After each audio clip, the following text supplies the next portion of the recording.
In Chapter 8, we began our study of statistical inference. We described how we could select a random sample and from this sample estimate the value of a population parameter. Then in Chapter 9, we continued with our study of statistical inference by developing a confidence interval. In this chapter, which is the last chapter we will get to in this course, we are going to focus on statistical hypothesis testing procedures. We consider tests involving one population in this chapter.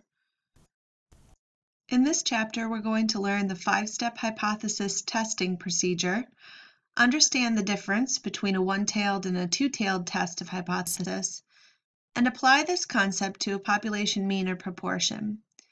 We will also study the two types of errors in hypothesis testing, as well as learn how to compute and interpret a p-value as it relates to the type 1 error. A hypothesis is defined as a statement about a value of a population parameter developed for the purpose of testing. A hypothesis is also a theory, or a claim, or a statement. Hypothesis testing is a procedure based on sample evidence, while probability theory is used to determine whether the hypothesis is a reasonable statement. In statistical hypothesis testing, we normally follow a 5-step procedure. The first step is to state the hypothesis being tested. It is called the null hypothesis and is designated as H sub 0. The capital letter H stands for hypothesis, and the subscript 0 implies no difference. Later in this chapter, we will explore in more detail how to set up the null hypothesis. The second step in hypothesis testing involves the selection of a level of significance.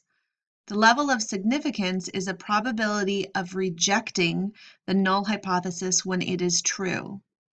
In step 3, we identify the test statistic that we will use to test the null hypothesis.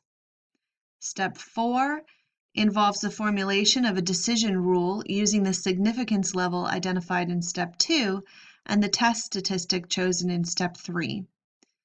Finally, in step 5, we take a sample, and based on the sample, we compute a statistic, which is then compared to a critical statistic given the significance level identified in step 2, using the decision rule formulated in step 4.